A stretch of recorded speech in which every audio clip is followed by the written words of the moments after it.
So thank you for tuning in into my channel. Welcome. I hope you can hear me very well.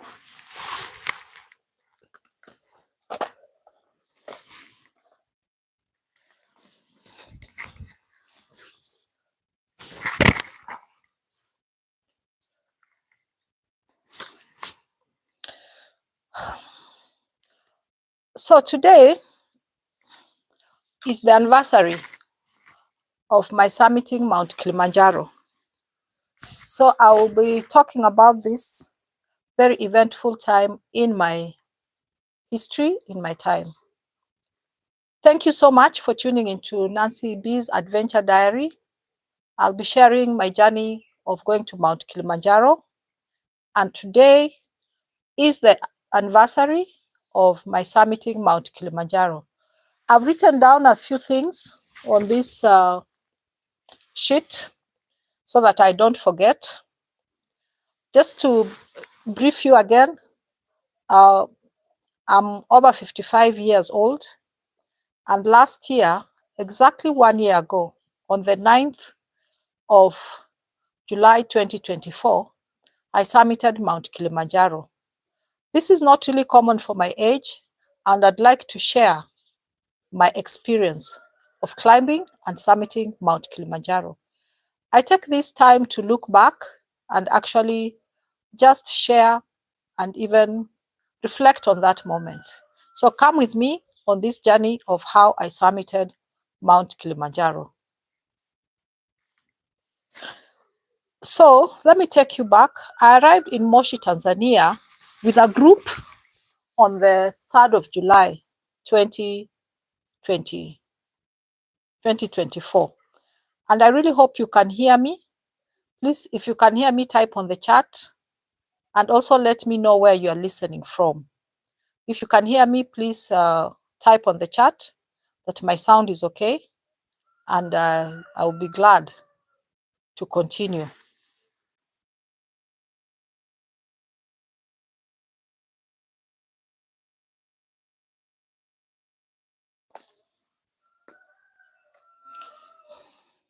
So I arrived in Moshi on the 3rd of July, 2024. And on the 4th of July, I was with a group and we entered the Mount Kilimanjaro National Park with a group of 29 hikers, and we entered through Machame Gate. So Machame Gate is a tent route.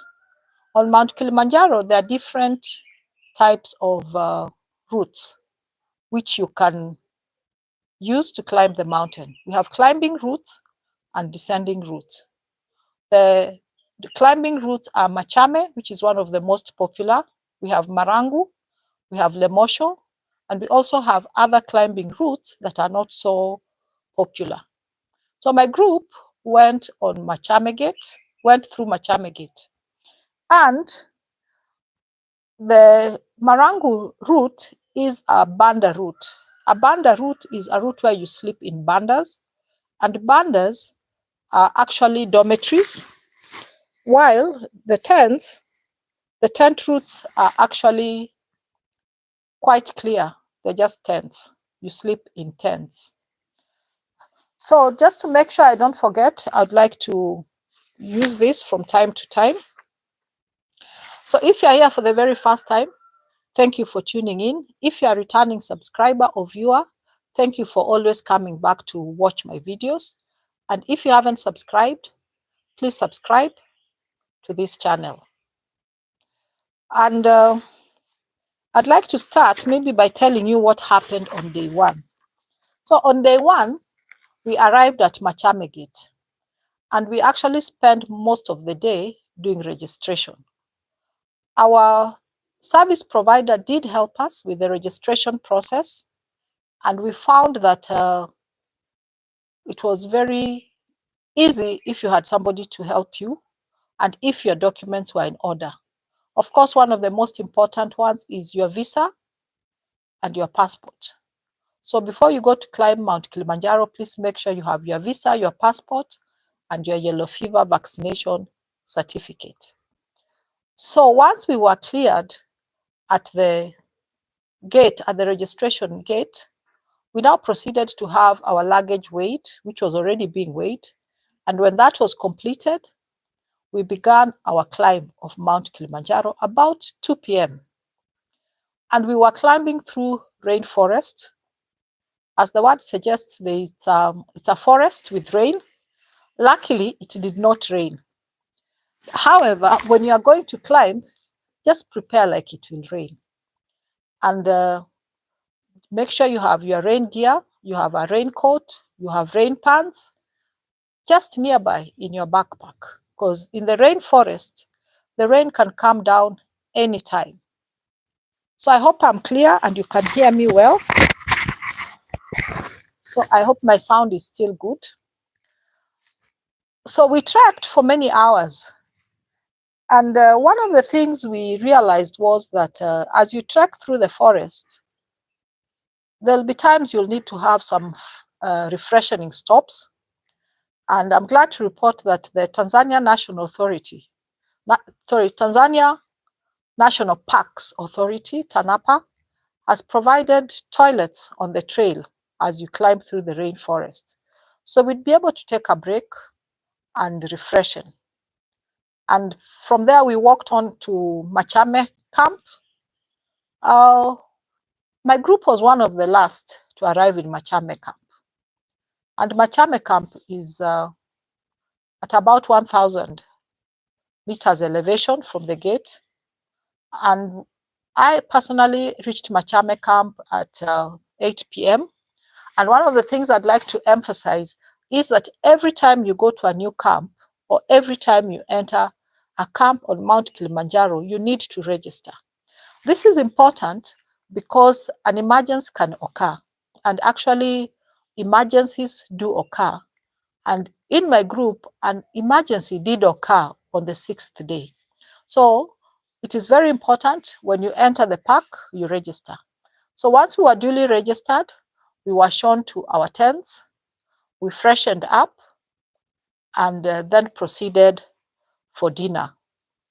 So this would be our very first dinner in the tent mess or in the dining hall tent.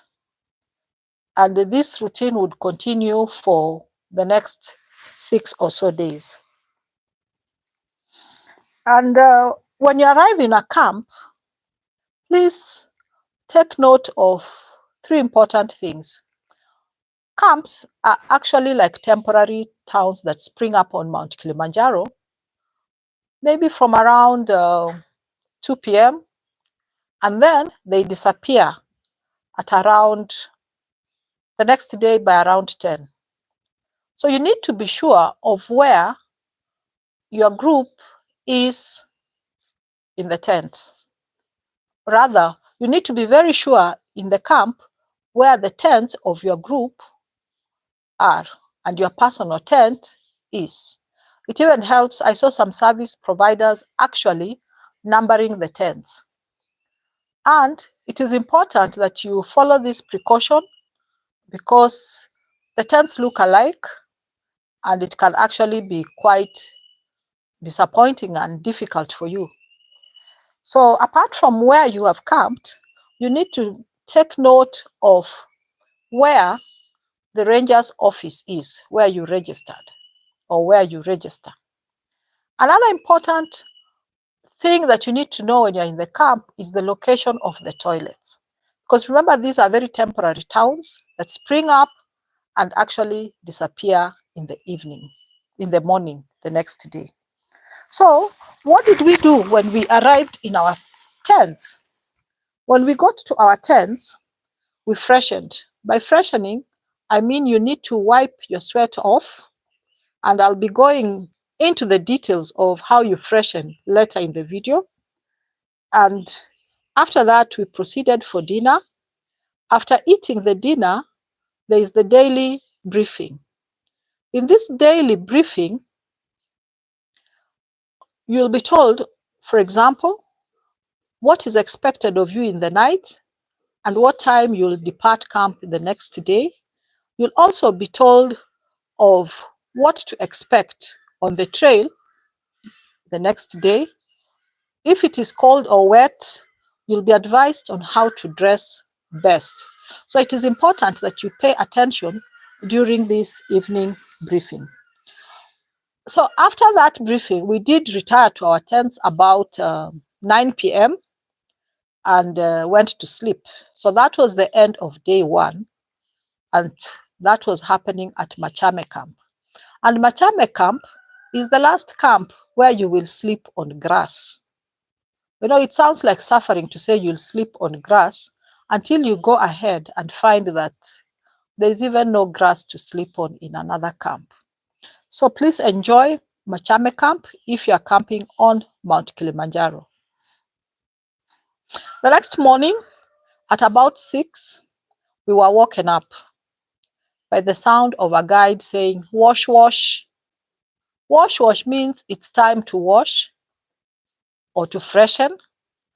And some will come and say, maji, maji. Maji is a Kiswahili word for water. So they will provide you with water. And usually it's water in a small bowl, just barely 1 liter or so. And it's hot or very warm. So you are able to wipe your face and the rest of your body accordingly. This is coming in detail in the next while. After finishing wash or freshening up in the morning, the next thing you need to do is to pack your bags before you go for breakfast.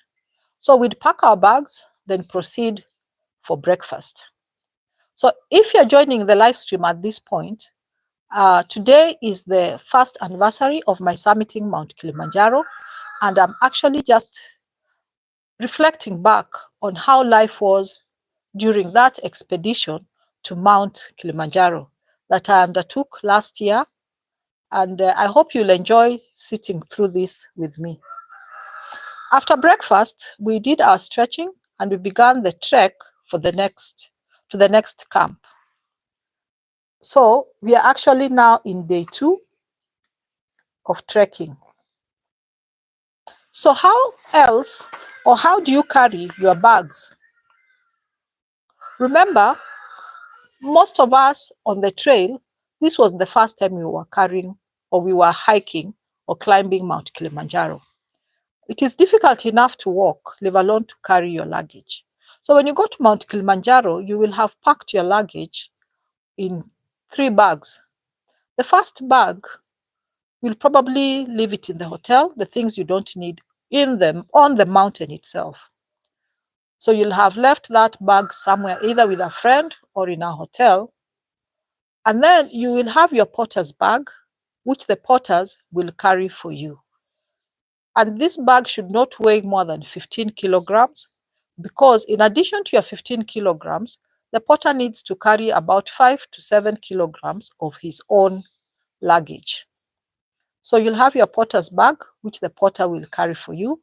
And yourself on the trail, you are carrying only your day pack, which I would advise you let it be as light as possible. If you can, make it 2 or 3 kilograms. That's just about 5 pounds. If that day pack is too heavy, you'll not be able to trek. So as we began our journey on day 2, the porters were carrying our bags.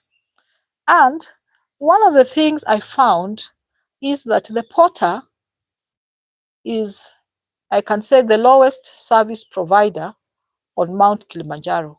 What do I mean by the lowest? In rank. You'll find that on the mountain, the lead guide is like the team leader. Then we have guides. Then we have assistant guides. Then we have porters. And some of the porters are actually summit porters. Then you have ordinary porters. The day for a porter starts sometimes as early as 5 a.m.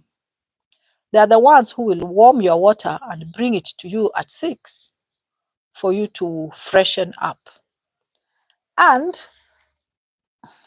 while you are eating breakfast, the porters will be bringing down your tent and the camp. And then they will carry everything to the next camp. So these porters are the ones carrying your food,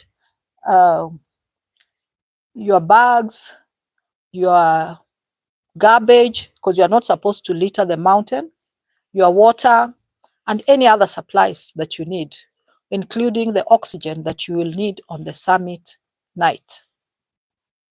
The camp duties for porters also include working in the kitchen. They can help in cooking. They can also help in serving. And you find that the porters who have extra duties earn a little bit more. But I just noticed that the ones who work the hardest on Mount Kilimanjaro, yet they're paid the least. I don't know if you've been to Mount Kilimanjaro. What did you notice about the porters? That was my observation. I don't know what your observation is. Maybe you can share with us in the comment section. So after they bring down the tents as you breakfast, you leave them probably bringing down the tents as you start. And then you will find that they will overtake you on the trail because they walk very fast. You'll find them at the next destination when they've already set up the camp and your tent. And I want to mention a special category of porters. We have the summit porters. These porters carry oxygen to the summit on the summit night. You know, no group can actually be allowed to attempt to summit Mount Kilimanjaro without oxygen. So these lowly porters, the ones we don't think much about, are the ones who actually carry this oxygen, which can save a life on that summit night when things can go wrong. Because sometimes things do go wrong on the summit night and you need the oxygen. Also, if you get sick on the mountain, it's the porters who will bring you down to the gate or to a lower camp or to the helipad where a helicopter will come and evacuate you. So please, a thumbs up for this video for the porters, please. If you think the porters are doing a great job, please give the video a thumbs up. Also, if you haven't subscribed, please subscribe to the channel so that you may continue to get more videos like this from me. What is the career path of a porter? Most of them begin as porters and then progress to summit porter, and then they progress to assistant guide, eventually a guide, and some of the guides become lead guides, and some even become Kilimanjaro entrepreneurs and found their own tour guide companies that take people to Kilimanjaro. However, these porters have a lot of challenges. We find that some of the porters have a very low level of education. And this becomes a challenge because the Tanzanian government requires them to attend school, be trained, read, and pass exams. So many of them are unable to pass these exams. So they remain porters for a long time, for the rest of their lives. And it's unfortunate. They will carry luggage for years and years. I met porters on Kilimanjaro who have been porters for as many as 10 years. So that is the career path of a porter. So when you go to Mount Kilimanjaro, please be nice to the porters. You can see the challenges they go through. So next, I would want to talk about the guides, which I've already mentioned. One of the things about the guides you should know when you go to Mount Kilimanjaro, guides are not your friends. Guides have a job to do, and the job is to make you summit. And the job of a guide can be very challenging. They need to ensure you are safe, you are okay, but also remember you went there to summit. So they will do all they can to make sure that you summit. So sometimes they're very friendly in the beginning, but towards the end, they're very tough. And please just understand that these porters are doing their job and you've actually paid them to make you summit. And depending on how you relate with the guides, they're the ones who can determine whether you will summit or not summit. So just cooperate with your guide, cooperate with the porters, and enjoy your climb to Mount Kilimanjaro. So I've already told you about day 1, where we were trekking in the rainforest. And day 2, we trekked from Machame camp to Shira camp. One of the things about Shira camp is that it is very windy. I remember I couldn't sleep because of the wind. But also it has a very interesting ritual. On the evening of arriving in Shira camp, you will have this introductory ceremony where they get to introduce you to the rest of the crew. And they actually even sing for you and entertain you. And there's the famous Kilimanjaro anthem of Kilimanjaro Hakuna Matata, meaning there's no trouble on Mount Kilimanjaro. So enjoy this ritual when the time comes. And I would like to say that one of the important lessons I learned at Shira camp is to master the geography of your camp, which I've already alluded to. It was at Shira camp at 5:30 in the morning that I lost my way in the camp on my way to the toilet.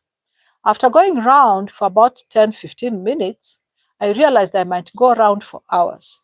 Luckily, I was able to reach a camp where a group of waiters were laying a table. So they were able to guide me back to my group and to where the toilet is. So my important lesson, or the most important lesson I learned at Shira camp, is to know where the toilet is and to master how to get your way there. Because remember, these camps are massive temporary towns. On day 3, we left Shira camp, and day 3 is very significant on climbing through Machame route, because it is through Machame route that you begin acclimatization on day 3.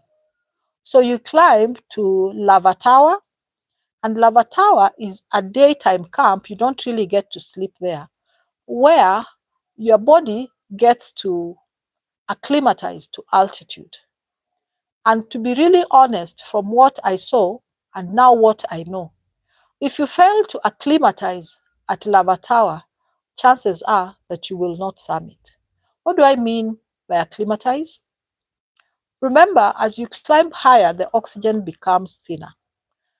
So if your lungs are not able to cope and your body is not able to adjust, it means you'll not be able to breathe and get enough oxygen. So this means you need to turn back and not continue with that trekking. So for us, I remember we had lunch at Lava Tower and we camped there for about 2 hours. And it was actually here that you begin to realize the effect of altitude. Lunch was uneventful, but after about 2 hours, some members of my group began to feel unwell and they began to slow down in their trekking. I remember that after the second day, the group had naturally segregated into 3. We were 29, so we had a group that was in front, the fast hikers. We had the intermediate group where I was, and then we had the slow hikers. But at Lava Tower, some of the people in the first group of the quick or fast hikers began to feel ill, and they began to fall behind in the last group of the slow hikers. It was here that I began to understand that actually it is not summiting Mount Kilimanjaro is not about speed. It is about endurance. After our 2 hours at Lava Tower, we went down to Barranco camp, and we got to Barranco camp quite at dusk. It was starting to get dark, so I didn't get to see much of the camp, but it was a good camp. And we were very hopeful, anxious, and waiting to cross the famous Barranco Wall. Barranco Wall is a vertical wall on Mount Kilimanjaro. And it is one of those points that really tests whether you can climb or you cannot climb Mount Kilimanjaro. During the evening briefing, our guides emphasized the need for us to follow instructions the next day when we are crossing the Barranco Wall. And now I understand why. One moment of disobedience could actually cost you your life. So I would encourage you, if you're going to go to Kilimanjaro, follow the instructions, especially when crossing the Barranco Wall. At Barranco Wall, we changed something in the way we were climbing. Remember, by the time we left Shira camp on day 3, we had the fast hikers in the front, the intermediate hikers next, and then the slow hikers at the back. But at Barranco Wall, the guides changed this to have the slowest people lead the team. So we had the slowest hikers at the front, the intermediate remained intermediate, and then the fast hikers went to the back. And I would later understand why. And one of the first instructions we received at Barranco camp was, can you fold your hiking sticks? Because we were going to use our bodies to climb, not the sticks. So Barranco camp was okay. Barranco Wall was an endless command of words like left, right, sit, slide, push, pull, hoist yourself up. Oh, and it was really scary, especially when you looked down the cliffs. I remember telling myself, Nancy, you are not going to look down, look straight ahead, concentrate, do not fear, you are going to be able to cross this wall. And after endless commands of left, right, sit, slide, hoist, we finally made it, but not without tears. There were actually some people in my group who cried tears. And this is the time I appreciated what training in the gym had done for me. It had prepared me well. The training in the gym had given me enough strength. I was not one of the people being told to hoist myself up and I can't move or I can't push myself. And you have to be lifted and pushed by the guides and the porters. No, I was not one of them. So the training in the gym was nothing too spectacular. General gym training, which takes into account strength, mobility, balance, is all you need for Barranco Wall. But you see, if you've not done them, then you are at a disadvantage. So if you want to go to Tanzania to climb Mount Kilimanjaro, I encourage you to train in the gym. Otherwise, if you don't train, you might be one of the people who will be crying at Barranco Wall, or one of the people being told by the guides, Jinue dada, which means sister, hoist yourself up. We can't do it for you. And it can be very devastating. I really hope you'll not be one of them that will be crying on Barranco Wall, but you'll be able to climb. And soon we were able to cross the Barranco Wall. And for myself as an individual, it was not as scary as I thought it might be. And I even remember saying, I wish my gym instructor would see me here scaling Barranco Wall. Although I can say I had no special training in terms of rock climbing, but the little I had done was enough. So this takes me to an important point that you need to think about when you're thinking of going to Mount Kilimanjaro. That is training to climb Mount Kilimanjaro. If you don't train to climb or you don't prepare, you're actually preparing to fail to climb. Let this not take you by surprise. The journey to climb Mount Kilimanjaro, you should not look at it as a 5, 7, or 10-day event, depending on the route you take.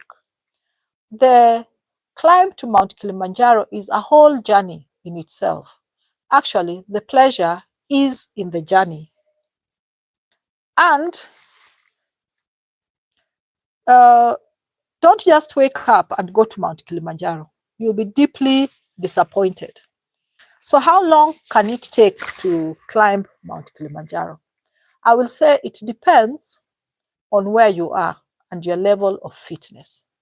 Myself, by the time I made the decision to climb Mount Kilimanjaro, I was relatively fit because I was already running like 3 days in a week. I was doing gym 2 days in a week. And one of the gym days overlapped with the running because I would run to the gym. So I was relatively fit. So I did make some changes to my training regimen because I made the decision to go to Mount Kilimanjaro in April. So I just had May and June to train for climbing Mount Kilimanjaro. So one of the first things I did do was to reduce the amount of time I was spending in the gym doing bodybuilding. I was now doing more days of running. And this meant that on at least 2 days, I was doing what I would call medium runs, that is 4 to 5 kilometers. And I would do a kilometer of this on a hill. And I would also practice sprints on the hill. You know, your body really needs to work. You need to sweat. You need to breathe hard so that you improve your aerobic capacity. It's estimated that after the age of 30, you lose about 1% of your aerobic fitness per year.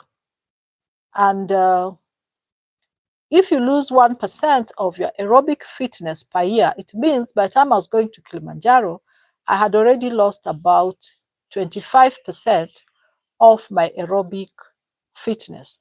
So I was cognizant of the fact that I was not a young girl going to climb Mount Kilimanjaro, and I was going to have to work harder than the younger people. So I really did run. I remember on one of the weeks, I actually did 28 kilometers in that week. This means you can actually easily do 100 kilometers in a month. So I really trained very hard in May, but in June towards the end, I slowed down a little, especially the last week. But I was still doing at least 3 kilometers, going to the gym, doing conditioning, and so on. So apart from running, what was I doing in the gym? In the gym, my focus was on leg training or lower body training. Remember, when you go to Mount Kilimanjaro, it is your legs that will be climbing. So you need to make sure that your legs are strong and you can actually climb. Please, I hope I still have sound. Please be checking and type on the chat and let me know if I'm good. Also, please let me know where you are watching me from. Which country are you in? What do you think of my training? And even the whole Kilimanjaro expedition. So I made sure I was doing leg training at least once a week because it is your legs that are going to climb Mount Kilimanjaro. And climbing a mountain, especially like Kilimanjaro, it's like you're climbing an endless staircase of stairs that is rugged, zigzag, and irregular. You'll find that the most important exercise I can say when you are climbing Mount Kilimanjaro is to make sure that your lower body is strong. And if there's only one exercise you must do, I would say they're called step ups. So you're practicing stepping upstairs. If you are not able to do or access them in a gym, then I would say do them at home or in your neighborhood, and you can improvise resistance like weights. You can use water bottles or stones or any other weights to add resistance to your training. Apart from the step ups, which is practicing walking upstairs, I would also encourage you to do other lower body workouts, such as squats and using a climber. At the time I was training, there was no climber in my gym, but if you're able to access one, do 10, 15 minutes, not 10 is little, 15 to 30 minutes on the climber is good. The other training I did was whole body conditioning workout. And this prepared me well for Barranco. This is where we were training with small weights in the gym, but you do many repetitions. For example, you do 30 repetitions and 3 sets, and you have maybe 6 to 8 exercises. By the time you leave that gym, honestly, you're so tired, but you've done a good job, you've trained, because it is actually in this conditioning that you are training for things like balance, mobility, flexibility, and so on. And then, since you're going to climb a mountain, the most important training is to practice climbing a mountain. Not everybody has access to a big mountain, but you can start with relatively shorter hills or lower hills and increase the speed or the height gradually. I remember I did 2 pre-hikes in the Aberdare Ranges in Kenya, and I think one of the mountains, the Aberdare Table Mountains, is about 3,700 meters. Just say a few meters below 4,000 meters. And also we did the Rurimeria, which is also close to 4,000 meters.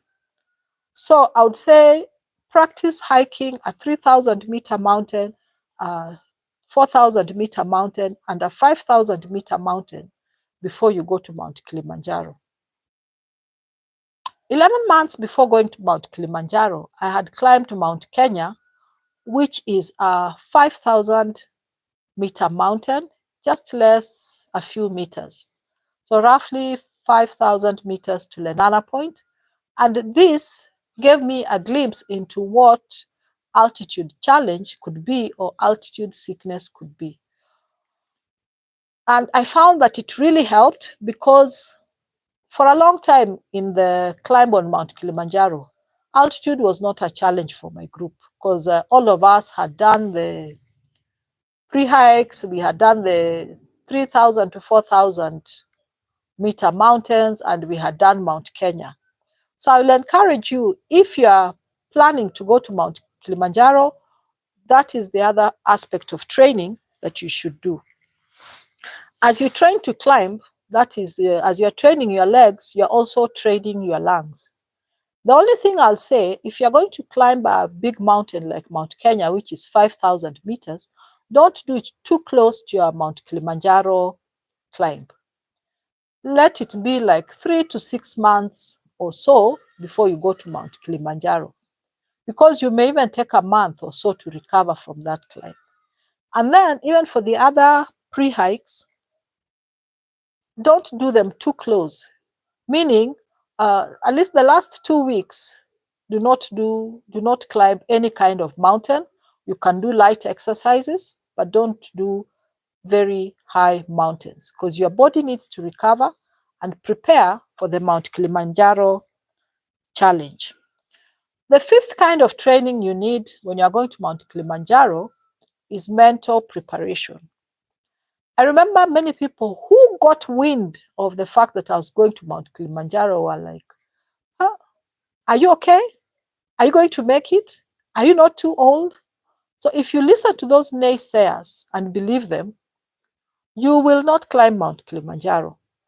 It is important that you tune your mind and allow yourself to actually prepare mentally for the challenge.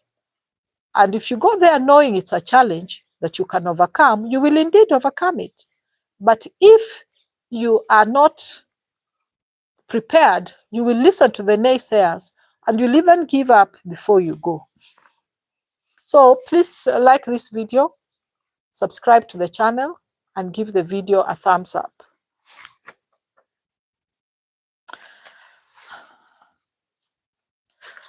So on day 4, after we had finished from the Lava Tower, we had gone to Barranco Camp. We've crossed Barranco Wall. We are now at Karanga Camp. Well, by the time you get to Karanga Camp, all you can see is just stone. There's no vegetation. And it is actually here you begin to feel you're now on a barren mountain. It is here you begin to really feel the reality of being so high in this desert that is dry, that is hostile. So from Karanga Camp, on the 6th day, we went to base camp, which is Barafu Camp. Barafu Camp is base camp for Mount Kilimanjaro. What do I mean base camp? This is the camp from which you will attempt to summit the mountain. So you'll find that the 3 routes of Marangu, Lemosho, and Machame, and the other routes all converge at Barafu Camp. So Barafu Camp is a huge, massive camp. And the camp is so vast that you will find that it is like a big town. And one of the things about Barafu Camp that you need to know is that Barafu, as the name implies ice, it is cold. And then Barafu is hostile. Barafu is a dry camp. I can tell you Barafu Camp is a place of hardship. And it is here actually your resilience is tested. And you find that Barafu Camp stretches for kilometers upon kilometers, and it is crowded, it is hostile, it is a place of difficulty. But what I can tell you, your stay there is temporary, so just persevere. So my group arrived at Barafu Camp. The first people arrived at 1, but I personally arrived at Barafu Camp at 2 p.m. And then thereafter, we were able to eat, sleep. We slept early, and then we were woken up around 11 o'clock to prepare to summit. So the summit push, the summit night is another story. Nobody had prepared me for this level of difficulty. No amount of training prepares you for what you will encounter on the summit night. So after being woken up, we had a light meal around 11:30, and we were inspected by the guides to make sure, one, we were warmly dressed for the summit because it is very cold. You might go up to -5 or even less degrees. Can I remember what you were wearing? We were wearing warmers. Warmers is something that looks like the gym clothes. And then you are wearing a kind of vest or sweatshirt on top. And then you have your normal clothes. And then I had this jacket. And then I had another big jacket. And I remember before putting on this jacket, I had this hoodie that is quick dry. And it covered plus my head. I had a balaclava. I also had I had a Marvin hat. The clothes were so many, I can't remember. But for the whole list, just see my packing video, and it will be able to guide you on the actual items that you need to have on that summit night. So after being inspected, we left base camp at 11:45 p.m. and started the march to summit. The march was slow but uneventful, and this went on until about 3 a.m. Because it was around 3 a.m. that we began to cross the 5,000-meter height mark. For me, this is significant because this is the highest I'd ever been, because that is like the height of Mount Kenya, which is the highest I had ever been, and most of the people in my group had ever been. And it was actually at this 5,000-meter mark that people began to get sick in my group. It was here that altitude sickness hit us. And this climb is so difficult. The climb up at that height is so difficult. Even your 2 or 3 kilogram day pack is so difficult to carry. It feels so heavy. We are walking like at a quarter or a fifth of your normal speed. And I remember my guide had to help me carry my back luggage. Oh, I'm always grateful when I think back. Happy Godi, I'm so grateful, always grateful. You really carried my day pack. And I don't think I'd have made it to summit if Happy Godi was not carrying my day pack. This was one of the most challenging things. And then I noticed as you're trekking up, there are no toilets, especially after the 5,000-meter level. I don't remember seeing any toilets. And even there's a place at daybreak, we noticed there was a stone which had a lot of feces. And it's actually called Jiwe la Mavi, which in Kiswahili translates to the rock of feces. And this concerned me because generally Kilimanjaro had been very clean. But now we could just see human waste everywhere. And I also think by that time, most people are desperate. They just want to summit and go back. So where are the toilets and bathrooms on Mount Kilimanjaro? They're there. They can either be public toilets or private toilets. Depending on how you go, you'll either access the private or the public toilet. But even if your service provider provides a private toilet, you'll not use it all the time. The private toilet probably resembles the toilet in your home, and it's carried up the mountain by the porters. So in the morning when you leave camp, the toilet also leaves camp and it's carried. So you'll spend most of your day on the trail walking for kilometers, and you will have to use the public toilets. What do the public toilets look like? The public toilets on Mount Kilimanjaro are actually pit latrines, or what you call an outhouse, or basically a hole in the ground surrounded by 4 walls. So it gives you enough privacy to do your business. And I noticed in the rainforest, there were pit latrines at close intervals. But as we went higher, I did not see these pit latrines, except in the camps. I remember after Machame, the next day, we actually would need to rush into the bush and back. Of course, at first you are hesitant, and then you realize you'll be doing this for the next 5-7 days, so you better get used to it. But remember, as you go to the bush, just let somebody in your group or on the trail know you are in the bush, you are coming back, and look out for you. And I can always say, even as you climb Mount Kilimanjaro, find a friend or be with a guide, let somebody always know where you are. So basically, between the camps after Machame, it is just bush. And then by the time you get to Karanga, there's no vegetation. So there's no bush to hide behind.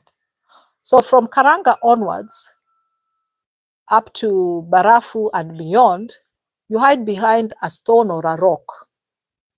And then if you go beyond Stella Point, There is no vegetation, it's just snow. So at that point, if you must use the toilet, then the only thing you can do is to request your team members or your neighbors on the trail to just stand the other side and you do your business.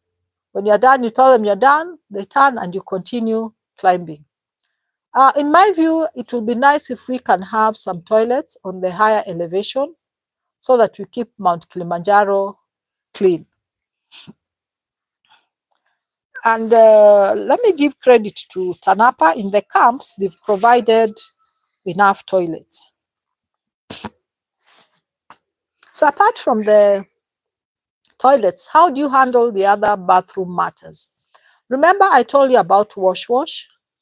So when you have brought this water in a basin, a small basin, maybe about a liter or so of water, you need to have carried a small towel or flannel, which you dip and wipe. And what I can say is that you need to do this in stages. Start by cleaning parts of your head, then move on to clean your torso. So every time you clean a part, you oil with petroleum jelly, and then you dress. So after the torso, then it will be the lower body. If your service provider promised you a shower, you'll probably be able to use this shower on day 1 and 2. I noticed all the public toilets on the mountain have a shower provided, but it is too cold to shower. You will freeze. You can even get hypothermia. So irrespective of whether your service provider promised you a private shower or not, you'll probably end up doing the wash where you wipe. And one of the things you need to know when you get, when you get to Barafu camp, which is base camp, there is no water. So even that 1 liter for wiping is not there. So it is at this point, baby wipes or wet wipes come in handy. So you can only freshen with those wet wipes. And it's important you freshen immediately you arrive at a camp before the sweat dries on you to remain comfortable. So I've told you what you do step by step. I've actually told you about the lack of toilets higher up on the mountain.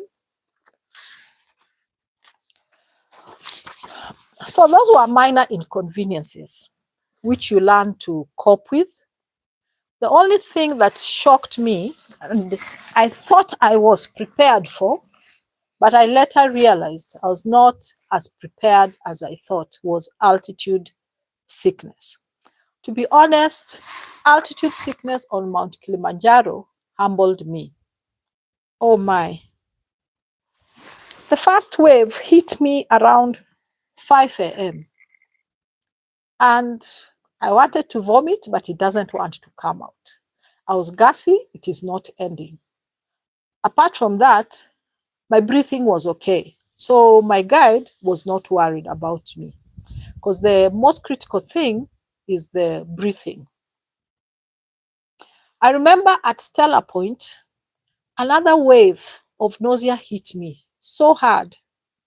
And it was also at Stella Point that we met 3 hikers being brought down by their guides. And one of these 3 hikers was actually from our group. And for the first time, I panicked. I felt like I am responsible for it because we had gone to Kilimanjaro together. And I can tell you, altitude sickness humbles you. Because I remember seeing her, there were 2 men holding her on either side. They lifted her off her feet and they sprinted down the hill. I've never seen them run so fast. At Stella Point, when we reached the crater and the sign for Stella Point, it began to snow as I was taking my photographs. If you remember, or if you've watched my videos, I'm sure you've seen this. Stella Point is one of the three summits of Mount Kilimanjaro. That is Stella Point, Gilman, and Uhuru. When it began to snow, more people were coming down sick, being brought down by the guides. The atmospheric conditions worsened. My guide and I made the decision to return to camp at this point. After all, we had reached one of the three summits of Mount Kilimanjaro. And seeing how people were getting sick at that high altitude, we did not waste time. And by the way, it's not only the hikers, even the guides can get sick. So we sprinted downhill to about 5,500 meters before we began walking. And I remember we got to base camp around 3 p.m., maybe, yeah, about 3 p.m. And for me, it was indeed quite an experience. It is actually when we got to base camp that I realized I had actually climbed Mount Kilimanjaro. Me, in my 50s, I had climbed and summited Mount Kilimanjaro. The impossible that I thought it had happened, it had been fulfilled. We had some lunch at Barafu camp, that is base camp, rested for about an hour or so, and then we began a slow descent to a lower camp, that is Millennium Camp. I would want to speak more about altitude sickness because at that 5,000 meter mark I told you about, two of my colleagues were turned back and they had such bad altitude sickness that they had to be evacuated by helicopter. The good thing, our service provider had insisted that everybody must have insurance. Please don't go to Kilimanjaro without medical insurance and without evacuation insurance. And thirdly, you need to know if you are evacuated, which hospital will you be taken to? And this needs to be clearly communicated to your guide and even your service provider in case it happens. Because altitude sickness is more common than you think. I will spend some time in the next few days to give you a comprehensive video on altitude sickness. Because if I start telling you about altitude sickness here, we'll be here for another 2 hours. So that was my experience of altitude sickness. So from Millennium Camp, we slept. And I think by the time we got to Millennium, we didn't even care whether we were bathing, whether we were eating. We just wanted to get out of the camp. The next day, we left Millennium Camp to Mweka Camp. And it's when we reached Mweka Camp, which is even lower, that I realized for the first time I was thinking. I actually had not had a bath for 7 days. Oh my. But I think at the higher altitude, it's so cold that you don't realize that you're actually, or you don't smell. I don't know whether you don't realize you're smelling or you actually don't smell. I don't know which is which. But I remember when you go to Mweka, I realized, oh gosh, I'm stinking. When am I going to get to the hotel? I have a hot bath. So we reached the Mweka Gate, again about 3 p.m. on that 7th day. And one of the things I appreciate, they ensure everybody who got in gets out. So we have to log out of the park. The same way you registered to enter, you have to register to leave. And after that, we left, had some refreshments, and now went to our hotel where we had a bath, hot, good food, and a comfortable bed for the first time in 7 nights. But all discomfort aside, we had achieved, or I had achieved my target of going to Mount Kilimanjaro and summiting at the age of 54.